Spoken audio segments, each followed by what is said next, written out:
Hello everyone, welcome to channel learn with ease. आज का topic है अकाउंटिंग रेशियोज का, जिसमें हम सॉल्व करेंगे question number 96 chapter 3 DK Goyal की बुक से, class 12 accounts. Online sessions, online classes अगर आप चाहते हो, इंटरेस्टेड हो, तो मुझे व्हाट्सएप कर दो इस नंबर पर अपना नाम और क्लास। आप मुझे फॉलो कर सकते हो Telegram channel learn with ease official, जहां पर आप अपने डाउट्स और कमेंट्स लिख करके भेज सकते हो। तो क्वेश्चन में दिया है कि आपको जीपी रेशो कैलकुलेट करनी। जीपी रेशो मतलब ग्रॉस प्रॉफिट रेशियो। इंफॉर्मेशन क्या दी है और आपको क्या चाहिए वो समझो। आपको चाहिए यहाँ पर ग्रॉस प्रॉफिट और नेट सेल्स। तो यहाँ पर देखो कि आपके पास दोनों चीजें हैं। सेल में सिर्फ क्रेडिट सेल है, कैश सेल भी है, जो कि 20% ऑफ टोटल सेल है, मतलब टोटल सेल भी नहीं है। दूसरा आपको चाहिए ग्रॉस प्रॉफिट, ग्रॉस प्रॉफिट भी नहीं है। तो ये जो इंफॉर्मेशन है, आप कहोगे इसका मैं क्या करूं, जो चाहिए वो तो है नहीं। इसको आपको यूजफुल बनाना है। कैसे बनाओगे, समझो।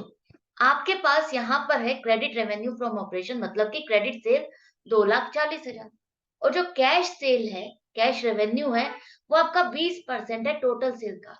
जितनी भी आपकी टोटल सेल होती है, मान लो 100 रुपए टोटल सेल है, तो 100 रुपए में से 20 रुपए आपकी कैश है और 80 रुपए क्रेडिट है। यही है ना।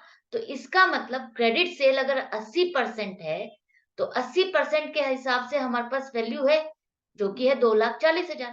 80% सेल कितनी है, 2,40,000, वो हमें पता है। तो अगर 2,40,000 को आप 80 से डिवाइड कर दो, तो आप मल्टीप्लाई करो 100 से, आपके पास टोटल सेल आ जाएगी। हम इसको 80 से डिवाइड करके हमें एक हिस्सा मिल रहा है। टोटल सेल क्या है, 100 है। 100 है। 100 मतलब 100 हिस्से हैं। 100 में से 80 हिस्से क्रेडिट सेल के हैं और 20 हिस्से कैश रेवेन्यू के हैं। तो अगर आपको निकालना है, तो आप 2,40,000 जो 80 हिस्सों के बराबर है, 80% के बराबर है, तो आप इसको 80 से डिवाइड करो, तो एक हिस्सा आपको मिल जाएगा, 1% की वैल्यू मिल जाएगी।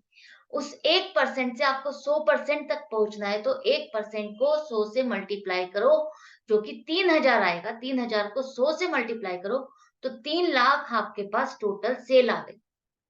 करेक्ट है, जो हमको चाहिए था वो इंफॉर्मेशन आ गई। यही आपकी नेट सेल है, क्योंकि सेल्स रिटर्न यहाँ पर नहीं है, तो यही आपकी नेट सेल आ गई, 3 लाख, यही आपको चाहिए था। तो मिल गई आपको जो आपको इंफॉर्मेशन चाहिए थी। आपने किस तरह से निकाला, समझा। अब दूसरा इंफॉर्मेशन आपको जो चाहिए वो है ग्रॉस प्रॉफिट। ग्रॉस प्रॉफिट निकालने के लिए आपको चाहिए कि आप सेल में से cost of good sold minus करो। सेल में से cost of good sold minus करोगे, तो आपको ग्रॉस प्रॉफिट मिल जाएगा। अब कॉस्ट ऑफ गुड सोल्ड निकालने के लिए आपके पास क्या इंफॉर्मेशन है, एक तो परचेजेज है 2,20,000, और दूसरा है 14,000 excess of opening inventory over closing inventory. इसका मीनिंग समझो। ये कह रहा है कि जो अपना आपका ओपनिंग स्टॉक है, वो 14,000 ज्यादा है क्लोजिंग स्टॉक से। मतलब मान लो अगर क्लोजिंग स्टॉक आपका 20,000 है, तो ओपनिंग स्टॉक कितना था, 34,000 था। 34,000 अगर ओपनिंग स्टॉक है, तो क्लोजिंग स्टॉक 20,000 है। तो यही तो डिफरेंस आया 14,000 का। तो ओपनिंग स्टॉक ज्यादा है, क्लोजिंग स्टॉक कम है। अब आप थोड़ा सा समझो। इस फॉर्मूले में अगर आपका ओपनिंग स्टॉक ऐड होता है, तो हम अगर परचेजेस में ओपनिंग स्टॉक को ऐड करते, तो 14,000 रुपए ज्यादा है ना। ओपनिंग स्टॉक ज्यादा है, ओपनिंग स्टॉक में से क्लोजिंग स्टॉक माइनस कर दो। माइनस कर दो, तो क्या, कौन सा हिस्सा बड़ा है, ओपनिंग का बड़ा है या क्लोजिंग का बड़ा है। ओपनिंग का हिस्सा बड़ा है। ओपनिंग का हिस्सा बड़ा है, तो आप प्लस करोगे। अगर क्लोजिंग का हिस्सा बड़ा होता, तो हम क्या करते, माइनस करते। तो आपको ये देखना है कि कौन सा पार्ट बड़ा है, ओपनिंग बड़ा है या क्लोजिंग बड़ा है। इसमें यहाँ पर कौन सा पार्ट लिखा है कि कौन सा हिस्सा बड़ा है, ओपनिंग स्टॉक या क्लोजिंग स्टॉक। अगर ओपनिंग बड़ा है, यहाँ पर ओपनिंग बड़ा है, तो हम क्या करेंगे, परचेज में ऐड करेंगे। अगर यहाँ लिखा होता कि क्लोजिंग स्टॉक एक्सेस है ओवर ओपनिंग स्टॉक, तो क्या है, क्लोजिंग स्टॉक को हम माइनस करते हैं। तो अगर क्लोजिंग स्टॉक ज्यादा है, क्लोजिंग स्टॉक बड़ा है, तो हम इसको माइनस करते हैं। आई होप आपको ये समझ में आ गया, आईक्यू कैसे लगाना है, किस तरह से समझना है, किस तरह से इस हिंट को शॉर्टकट में समझ करके इसको सॉल्व करना है। आपको बहुत बड़ी लंबी चौड़ी कैलकुलेशंस में नहीं लगना। समझो, आपको कॉस्ट ऑफ गुड्स सोल्ड में आप करते क्या हो? ओपनिंग स्टॉक को ऐड करते हो, क्लोजिंग स्टॉक को माइनस करते हो। ओपनिंग स्टॉक ज्यादा है क्लोजिंग स्टॉक से। कितना ज्यादा है? 14,000। तो क्लोजिंग स्टॉक तो पूरा पूरा घट गया ना इसमें से।